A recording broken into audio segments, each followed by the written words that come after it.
All right, welcome to ELR-Precision and welcome to the CM2 Schmidt Bender High Performance 10 to 60 by 56.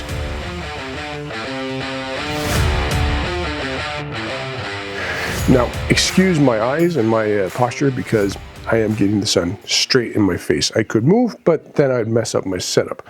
So I'm not gonna do that. I'm just gonna go like this a bunch. Okay, so here we have the Schmidt Bender CM2. It's the scope that I've seen and that I've had the pleasure to work with the biggest amount of zoom. The only other scope I have with this amount of zoom is my spotting scope. So this is quite impressive.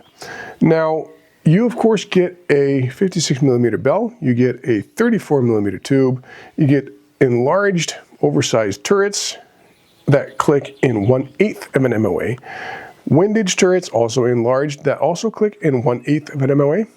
You get 79 MOA out of the scope total. You get a zoom band that is really good.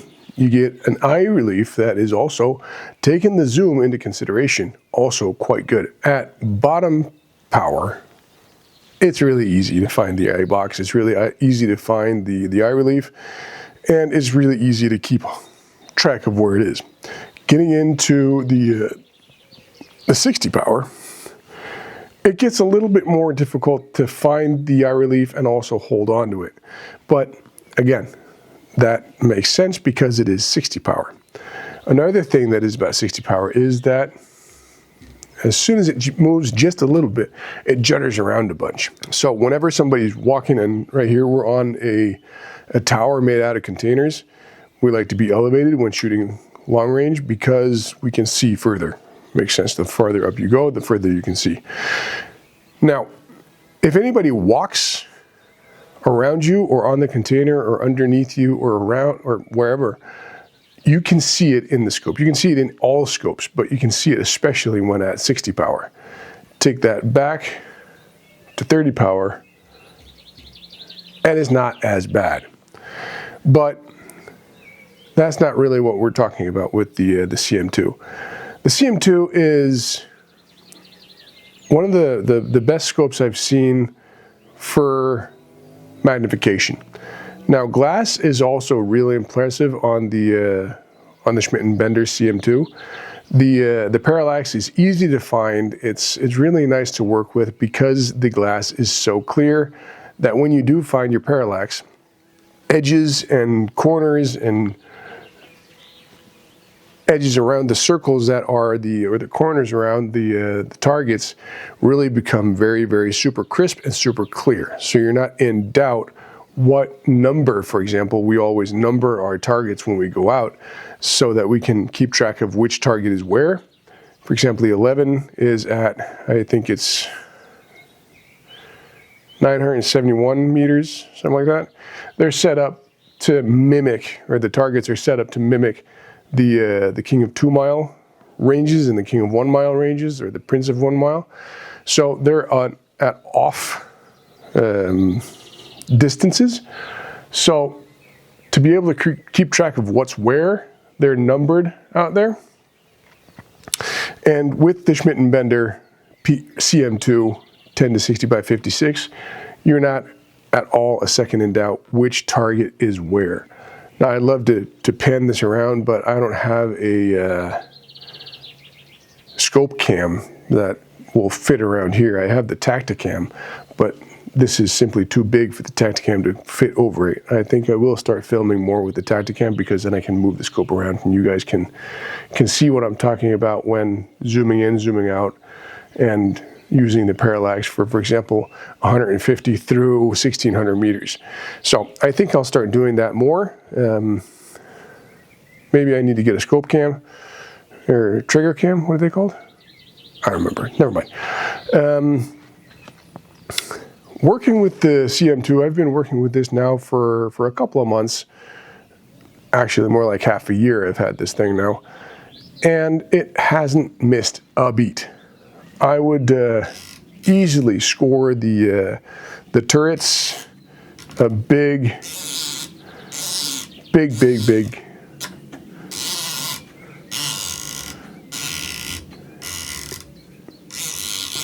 an easy 8 out of 10. Also for the elevation, this is really, actually I think I'm just going to go 10 out of 10 on both the windage and the elevation. They're really nice, they're big, they're fat, they're chunky, they're all the things that my big mitts like. Now the parallax, to me, could be a little bit bigger. It would be nice if there was some more to grab onto, but of course, that's a subjective matter. That's just my opinion, but you know. The glass in this thing, there's a little bit of chromatic aberration on the white. Very big contrast between the white target and the sea behind it, blue, dark sea, dark blue sea, and the white target in front of it. So there's a little bit of chromatic aberration on that, but other than that, the glass is not missing a beat. And again, taking into consideration that you're at 60 power, the glass is doing a phenomenal job of recreating or giving you a picture that makes the best representation of what's downrange. Now again, that of course, we're looking through this scope through a Canon camera. That of course also means that this lens is taking away a little bit of light that's coming through here and making it a little bit darker. But anyway, I digress. Now, looking at the Schmidt Bender CM2, it's just like any other Schmidt Bender. It is fully made of metal. Everything is super professionally made. Everything is really nice and fits really nice together. Again, the turrets are nice and enlarged. They're nice and audible. They're nice and tactile. And everything is just really nicely put together.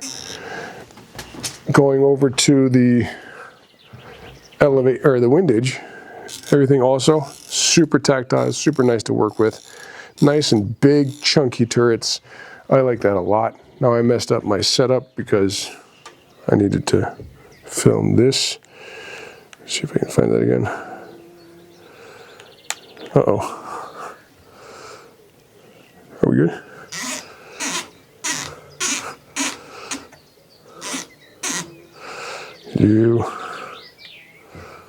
There. It's not ideal. Oh, I messed it up.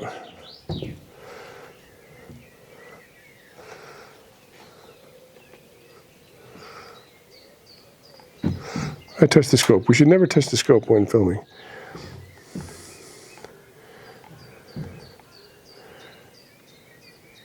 Now, working with the CM2 has been a pleasure, like it always is with any Schmidt Bender. It's very nice to work with, very well put together. I'd give the turrets, I don't really think I can give them other than, yeah, that's a 10 out of 10 for the turrets, both of them. It's a 10 out of 10 for craftsmanship and fit and finish. 10 out of 10 on zoom. I got to give the eye relief a 8 out of 10, but that would be like that on any other scope as well that has this amount of elevation. Now, glass also 8 or 9 out of 10. I'm gonna have to decide that at the bench. Welcome to the shop, and this is where we're just gonna run over the last details of the Schmidt Bender that I feel are important. We're still talking about the 10 to 60 by 56 high performance. This is set in an Air-Attack 20 mil or 20 MRAD adjustable mount with all the different Air-Attack gear you can get on there. You got the cantometer, bubble level, riser, everything is Air-Attack, and then of course the Schmidt Bender scope. Now, the Schmidt Bender CM2 10 to 60 is the scope that I have seen, or the rifle scope that I have seen, with the largest magnification band I've seen, bar none.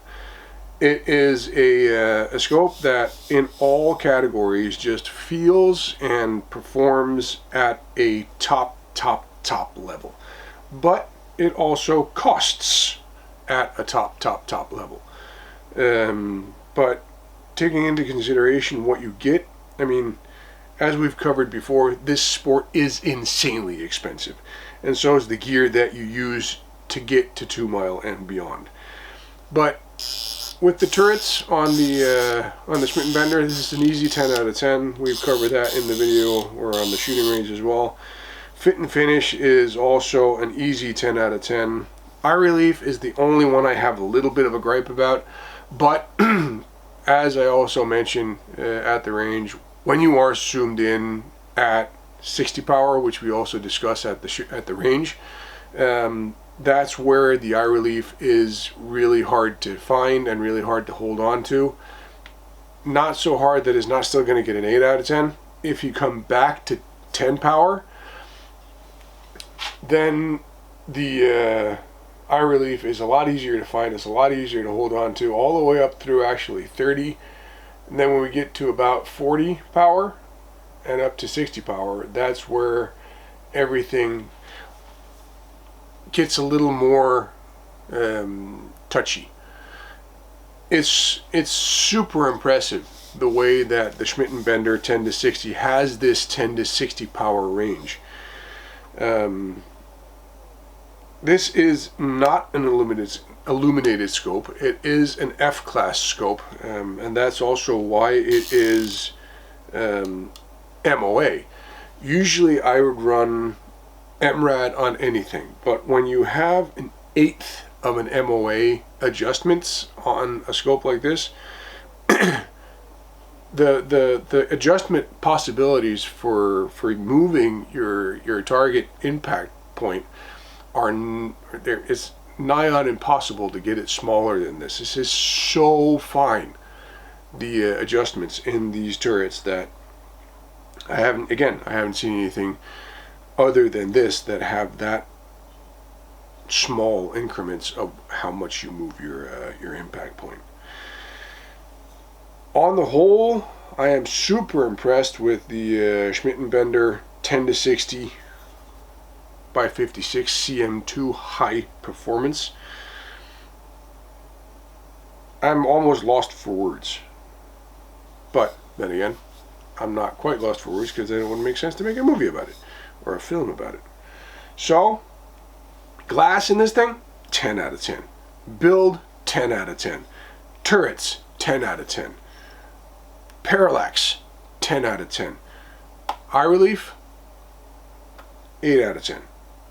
At 60 power, 40 to 60 power, 10 out of 10 at 10 to about 35, 40 power. So that kind of changes, but yeah. Overall quality of this thing, 10 out of 10. It's insane. Also, the glass in this thing is really crisp. But then again, so is it in all the Schmidt Benders I've worked with. So, if you have the opportunity, go check one of these out. Definitely, from here, I would recommend one of these all day long. They are, all they are cracked up to be. They are awesome scopes. But don't take my word for it. Get down to your local Schmidt Bender dealer, wherever they might be. In Denmark, you can go down to Scope in boarding. They have these in stock, and Jacob or Nils or Rene or whoever you get a hold of down there, Eric, they'll all be happy to show you the CM2 10 to 60. So yeah, get down to your local Schmidt Bender dealer and look at one of these on your own. Don't take my word for it. These are just really great scopes. So remember to like, remember to share, and most importantly, remember to subscribe. That's what helps me. And again, if you do want to support the channel, we've started to do a little bit of merch because one of my keen subscribers have asked for it. Shout out to Double H Actual for that. Thank you so much. And before long, you'll be able to buy also the bags that I use and the weights that I use. So that's exciting new stuff. That's an exclusive for you right there. So until next time, stay tuned and stay safe.